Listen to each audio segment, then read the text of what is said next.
ನಮಸ್ಕಾರ ಸ್ನೇಹಿತರಿಗೆ, ಪ್ರಗತಿ ಚಾನಲ್ಗೆ ಆತ್ಮೀಯವಾದಂಥ ಸ್ವಾಗತ. ಇಂದಿನ ಈರುಳ್ಳಿಯ ಬೆಲೆಯನ್ನು ನೋಡಿಕೊಂಡು ಬರೋಣ.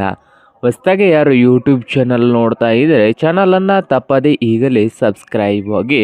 ನಾವು ಪ್ರತಿದಿನದ ಮಾರುಕಟ್ಟೆಗಳ ಬೆಲೆಗಳ ಅಪ್ಡೇಟ್ ನೀಡ್ತಾ ಇರ್ತವೆ. ಚಾನಲನ್ನು ಈಗಲೇ ತಪ್ಪದೆ ಸಬ್ಸ್ಕ್ರೈಬ್ ಆಗಿ. ಇಂದು ಈರುಳ್ಳಿಯ ಬೆಲೆಯನ್ನು ನೋಡ್ಕೊಂಡು ಬರೋಣ. ಬನ್ನಿ ರೈತ ಬಾಂಧವರೇ, ಯಾವ ಮಾರುಕಟ್ಟೆಯಲ್ಲಿ ಒಂದು ಕ್ವಿಂಟಲ್ಗೆ ಎಷ್ಟು ಬೆಲೆಯನ್ನು ಹೊಂದಿದೆ ಅಂತ ನೋಡೋದಾದರೆ, ಮೊದಲನೇದಾಗಿ ಬಾದಾಮಿಯಲ್ಲಿ ಒಂದು ಕ್ವಿಂಟಲ್ ಈರುಳ್ಳಿಗೆ 2,000 ರೂಪಾಯಿದಿಂದ 3,000 ರೂಪಾಯಿ, 2,000ದಿಂದ 3,000 ರೂಪಾಯಿವರೆಗೆ ಬಾದಾಮಿಯಲ್ಲಿ ಒಂದು ಕ್ವಿಂಟಲ್ ಈರುಳ್ಳಿಯ ಬೆಲೆಯನ್ನು ಹೊಂದಿದೆ.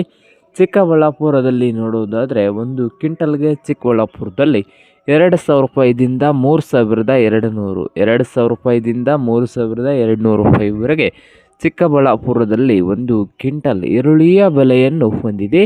ಹಾಗೆ ನೋಡೋದಾದರೆ ವಿಜಯಪುರದಲ್ಲಿ 2,000 ರೂಪಾಯಿದಿಂದ 3,000, 2,000ದಿಂದ 3,000 ವಿಜಯಪುರದಲ್ಲಿ ಒಂದು ಕ್ವಿಂಟಲ್ ಈರುಳ್ಳಿಯ ಬೆಲೆಯನ್ನು ಹೊಂದಿದೆ. ಹಾಗೆ ನೋಡೋದಾದರೆ ಪುಣೆಯಲ್ಲಿ 1,000 ರೂಪಾಯಿದಿಂದ 2,600 ರೂಪಾಯಿವರೆಗೆ ಒಂದು ಕ್ವಿಂಟಲ್ ಈರುಳ್ಳಿಯ ಬೆಲೆಯನ್ನು ಹೊಂದಿದೆ.